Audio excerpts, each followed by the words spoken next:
So a week ago today, Charlie was shot in public in a very brutal and graphic way.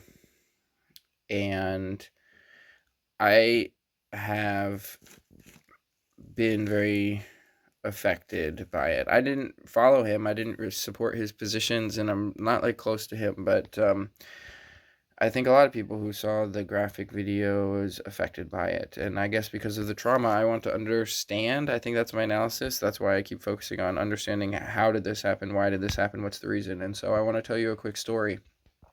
Why Charlie Kirk got shot and who he is and what this story is. So ultimately, what Charlie Kirk represents is a youth conservative movement in the country, and he's largely or was largely supported by Zionist donors. So the strategic purpose of that support and that reason why that symbiotic relation existed between him and the Zionist donors is that he would drive the young conservative movement to be in support of Israel.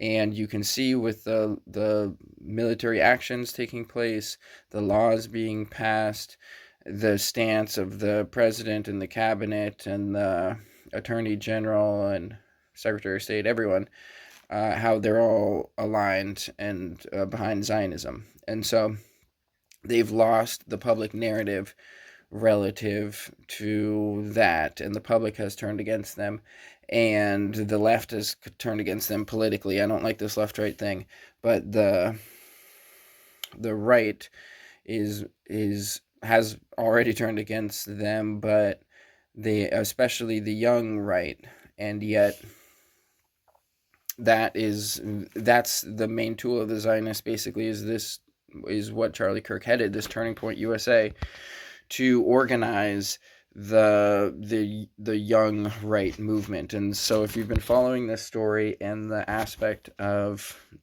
Charlie turning away from his masters, of that symbiotic organization, of perhaps biting the hand that fed him, there is a situation where the strategic long-term position of Israel, which depends upon the foreign aid of the U.S., it's like an existential crisis, and Charlie Kirk is in the middle of it. So he's not in a position to be able to deviate from that Zionist propaganda, and yet that's what he was doing as an independent person, with his core fundamental beliefs being kind of Christianity and like sort of nationalism. So Israel kind of worked in there in a symbiotic organization, but at a certain point, him turning away from them, and then in the days before, or weeks before, rejecting a new round of collaboration and money from that Zionist lobby. So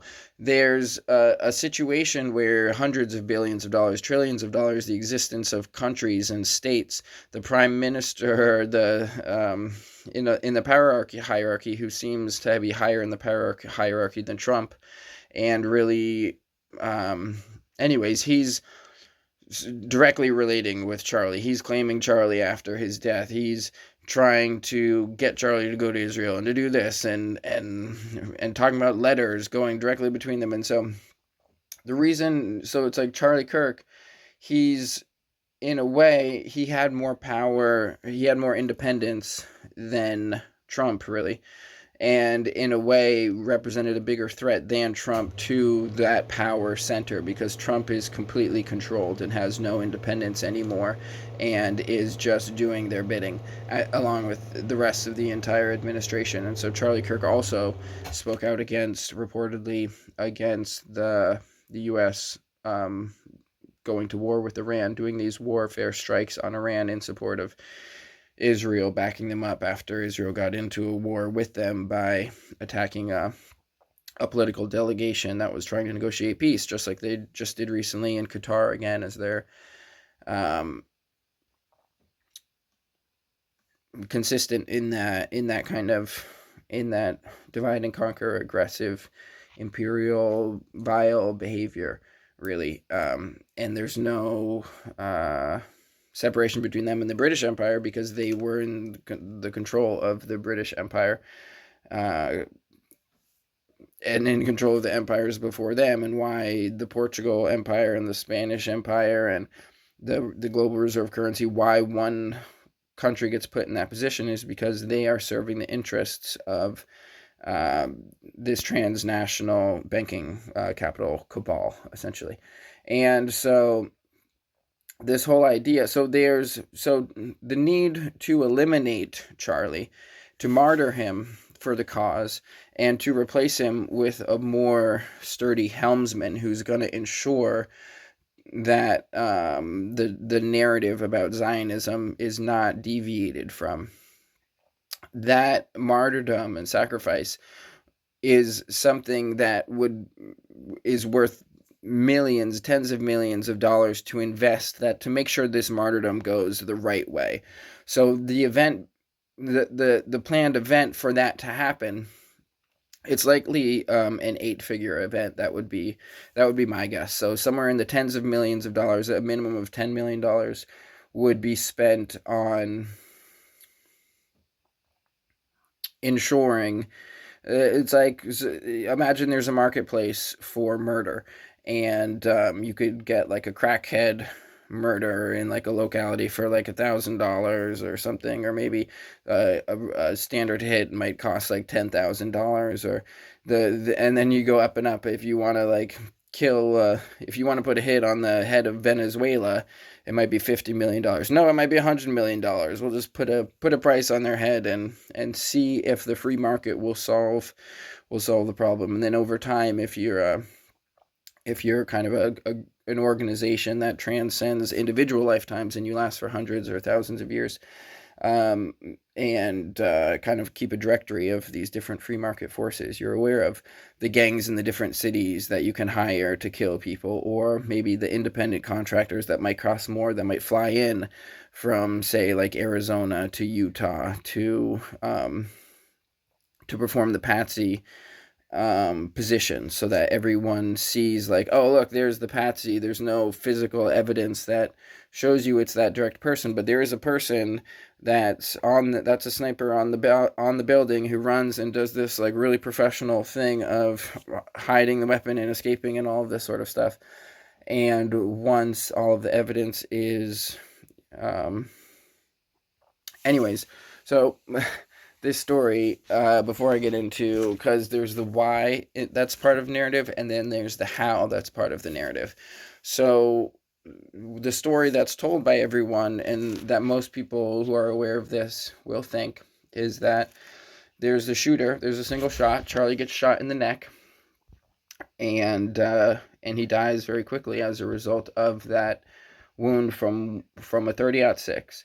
And there's lots of, so that seems straightforward, but when you look into the actual evidence of what actually happened, there's a lot of evidence that doesn't align with that having happened. The primary being that there's no exit wound. For a 30-06 at 100 to 200 yards, to not have an exit wound when hitting the neck off center, they say it's lodged in the vertebrae. I call complete BS on that. I do not believe that a 30-06 round would not have an exit wound hitting someone in the neck. That's not possible. I've seen the theories that he was wearing a vest, that it hit the vest and deflected up into the neck. But then there's other pictures that show that if he's wearing a vest, he's wearing a very expensive custom vest that's not on the market, something that you would probably spend tens of thousands to buy, that would probably cast your body in a mold. It would fit it perfectly, and it would use like materials that are not commonly available, the exotic materials, like maybe like a titanium plate with like a thin kind of carbon fiber mesh Kevlar type thing over it, so the titanium deflects the bullet, and then the covering over the titanium kind of holds the bullet as it's reaching up. And at one point his shirt is up like by his ear, so it picks up his shirt to go up this. So if the shot goes through his neck and there's no exit wound, but say it goes into his spine, there's no reason that his shirt lifts up.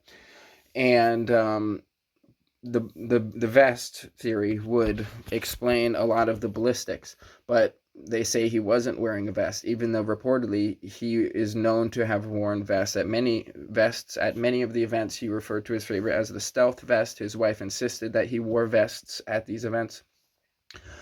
Another thing that he is wearing is an audio type communication device. So as far as I understand, he has an earpiece in, and then he has a microphone right here. And so the earpiece has a cord, I believe, I'm not positive, but he has a device on him that connects to both of them. So that's like around his stomach in what would be a spandex type holder thing underneath his t-shirt. So it's possible that the ballistics interacting with that cause that to lift and create a similar effect as a plate, and there not be a plate. What I believe, having spent almost, it's like I haven't been interested in other things for the last week. It's like I'm just consuming content on this from all these different perspectives, and because it doesn't fit in my mind. There's things that do not work, that you can't just say, oh, he was just shot straight through the neck with no exit wound, and that what happens with his shirt, and that doesn't work. But clearly there was a person on the roof with a rifle. So I'm going to tell you my theory.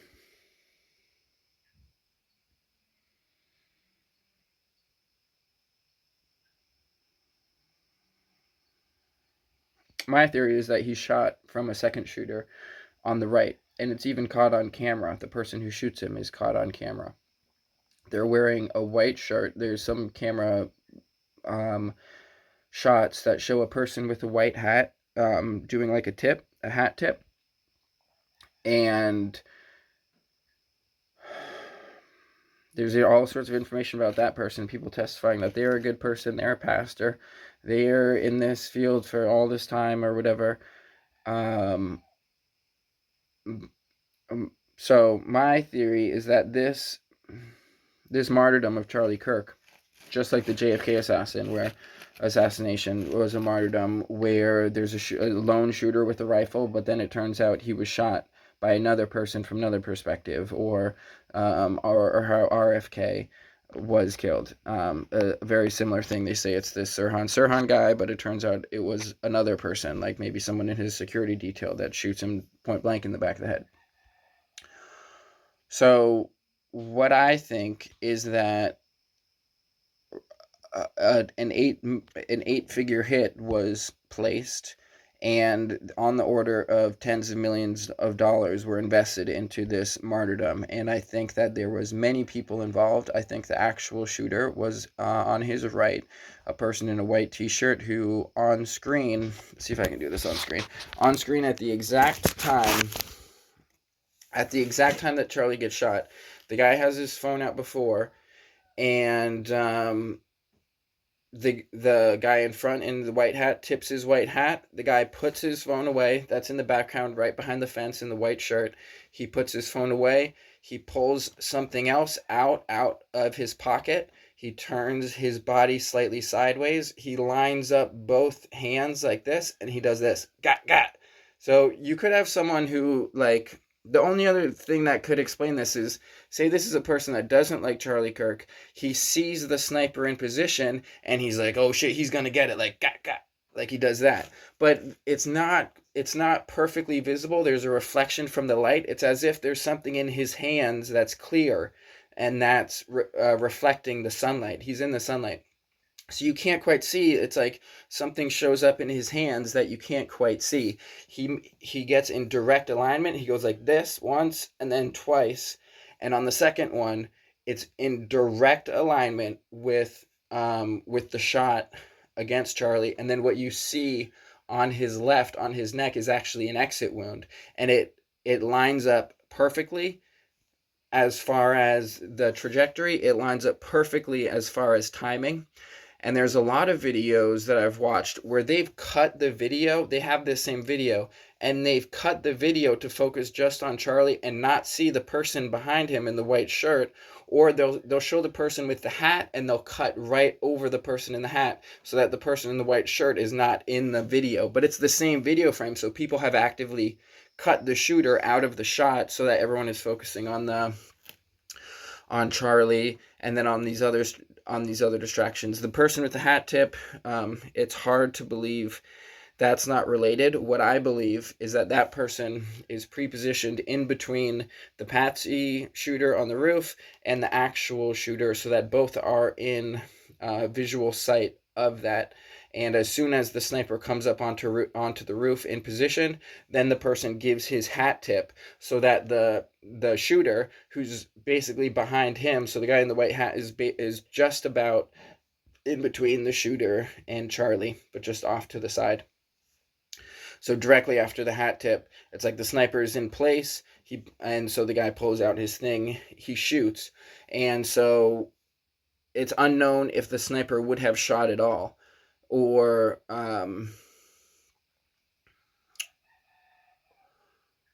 that part is unclear, because it could either be they could shoot or not shoot. But the point of the sniper. So if you were going to do this, why wouldn't you just have the sniper shoot him?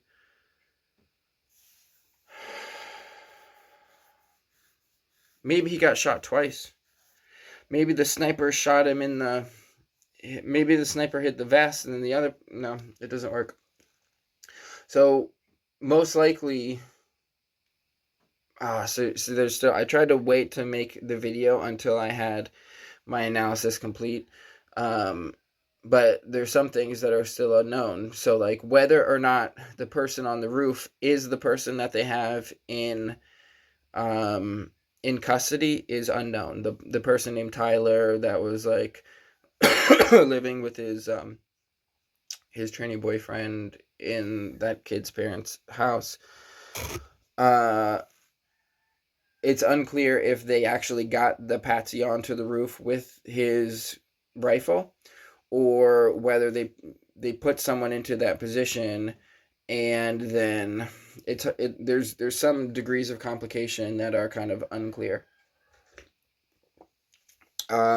And if you don't look into this will just sound completely crazy, just like someone after JFK talking about this vast conspiracy to kill JFK, and it's not just a lone gunman. Sounds crazy. But then you have this whole aspect of then right after you have Netanyahu trying, and all these other Zionists trying to claim Charlie as their champion, that everything was about Charlie. And if you've been watching this channel as previously, I was talking about Candace Owens being on point, and she is just she is bar none the most incredible woman in the world, and I hope that all women in the world look to Candace Owens to find truth and to find courage, and really all the men in the world as well, because you see like Tucker Carlson and Max Blumenthal, and also Megyn Kelly, but kind of differently. But they realize that Candace Owens was kind of Charlie's best friend, and she's probably the most influential on the fact that Charlie turned away from the dark side and was turning towards Christ, essentially. And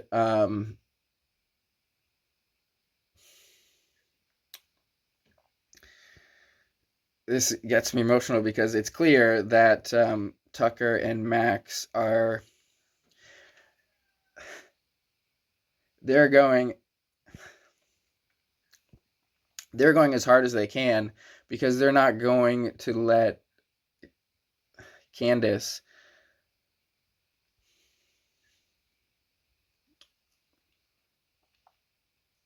be alone. So she's such an incredible woman.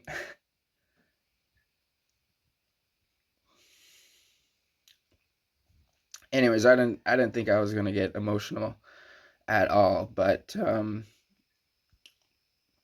what the thing that gets me emotional is to see how Max has a family, Tucker has a family, and they'll leverage their capacity to speak the truth to the greatest ability, which will put themselves in the greatest danger from this vile Zionist threat. And the reason they'll do it, when many will be silent, is because of Candace.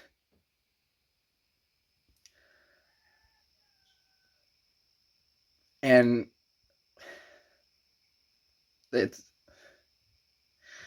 and there's something there that's so great that my capacity to contain my emotions is not able to it's beyond my capacity, so it overwhelms me.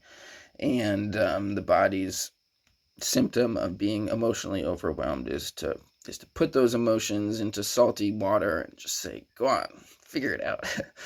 um so like Charlie was basically, he was like an officer for the dark side. Basically, he was serving the Zionist ends. He was serving the vile effluence that comes out of the Zionist entity, and he was kind of like trying to spice it up to give it to the American conservative youth. And that's an awful, abhorrent thing to do. But he was also, I think it was listening to Tucker last night or someone, they made a parallel with Saul in the Bible, and I feel like it's really it's a great parallel where he wasn't going around. Yeah, he was by serving the agenda of the Zionists. He was going around basically persecuting Palestinians, and as far as I understand, Jesus was born in what would now be Palestine. So by serving the Zionist ends, but then he ended up having a change of heart, realizing that he could not continue to serve those ends, and that he needed to go in the direction that the populace and his best friend Candace and the anyone with morality seeing what's going on in the world can understand that to go in that Zionist direction is one where there's no common ground of humanity and shared values and other people. It's about, we are the only ones that have value and everyone else is a sub race, kind of like animalistic species. Or not, nothing wrong with animals, but like a livestock type species. And that was the thing that really got Charlie in the end, after he had this, he was kind of had this confrontation, and all the Zionist kind of shills were going after him in the last kind of like weeks and couple months. And what got him the most was questioning his character, that they were questioning his character. And that was the thing that really tipped Elon over the edge as well, when he talked about Trump being on the Epstein list, was when it was his character that was impugned and or put into question. Anyways, so also a weird thing is it wouldn't let me download that video, like the video that has the best breakdown of the shooter in the background, and I think I found that from Kim Iverson's channel. It wouldn't let me download that video. I mean, I subscribe to YouTube so I can download videos, but for some reason that video would not download, so I could not do that. So I guess that's the end of this. I wanted to kind of share the results of all of this time invested. I'm realizing that it's making me less productive in my everyday life because I'm spending time trying to compute like what has gone on in this situation. Another weird thing, there's like these red shirts that they're like the Turning Point people. It's like, I think that chapter, that Utah chapter of Turning Points was basically at some level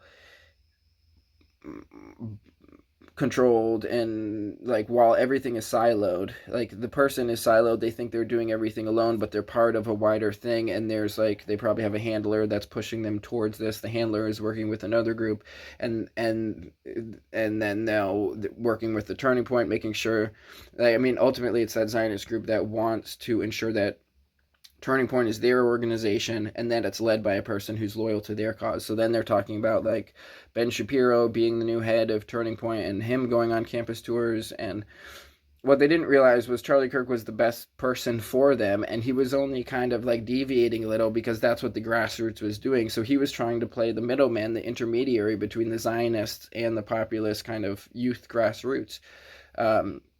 But if they put someone like Ben Shapiro in, he only has the Zionist support. He can't link to the youth grassroots, so they can throw all the money they want on it and have Ben Shapiro go around on tour, and no one wants to hear him at all, because Charlie was actually like a positive person with a Christ Christian spirit, with his like, but corrupted. So ultimately, in the end, his soul won out, and his corporal body was sacrificed. And to his partners, who are only interested in corporeal profit, the material power over the material of the world, and they have no concern with their soul, because they'll sell their soul to try to gain the world. And as Charlie got his soul back, he had to give up everything else he had gained, and not knowingly, obviously, but it was taken away in an instant. So the result of all that is it's actually like incredibly positive, and yet it's also incredibly dangerous. And Candace puts herself in a position where she will risk her life and her family to ensure that her friend's legacy is not corrupted by the Zionists, because Candace is someone who didn't compromise, or is not now compromised, but she had been in a similar situation working for the Zionists under the Daily Wire before she had her own awakening and the experience with that.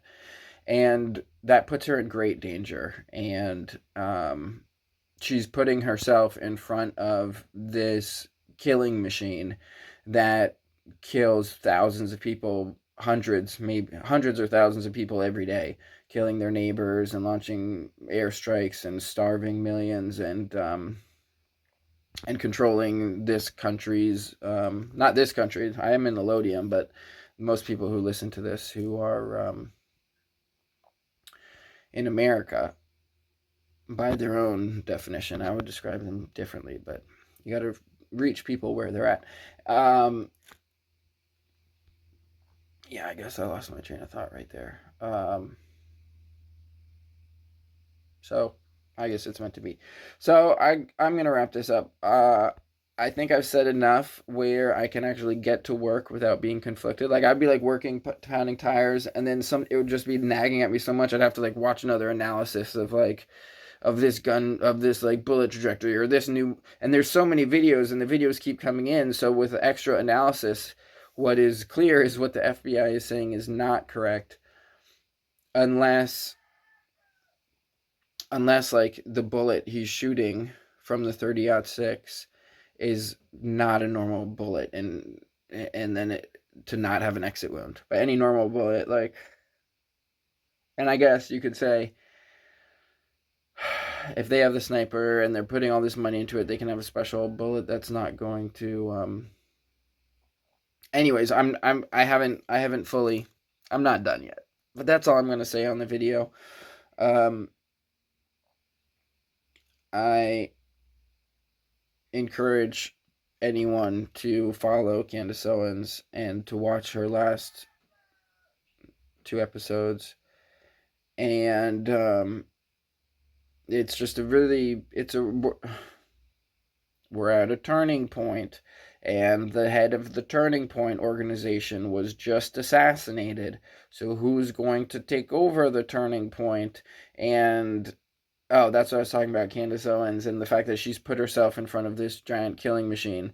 And so then you have the other courageous truth tellers who are doing what they can to try to shoulder the load with her, so that she's not out there by herself saying, over my dead body, will you corrupt the legacy of my friend? Even though her friend was corrupted when she befriended him, by the time that he was assassinated, he was coming out of that corruption in the same way that she did.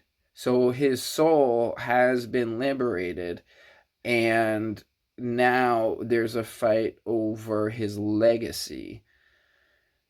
And because everything's out in the open and free speech, all the people that did so, the young conservatives that did support Charlie, or who are moved to support Charlie through turning points, what the effect of that can be black or white, depending upon its relation to Zionism.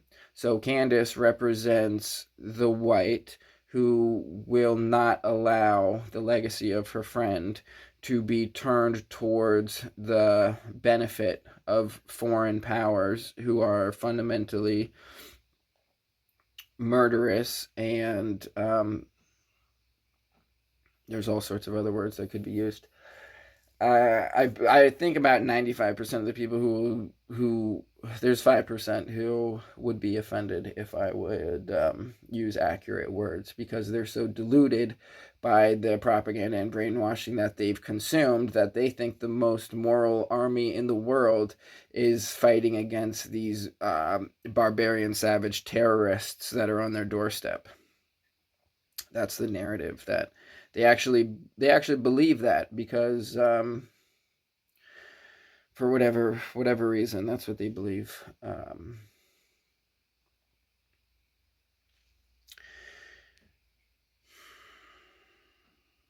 Okay, so that's the dump. That's my Charlie Kirk dump. Taking a dump on Charlie Kirk, but not like actually. But I'm dumping all of my information, my focus into this video, and I'm gonna go on to tire pounding now. Yep, tire pounding. I don't know what the hell I'm gonna do with this video.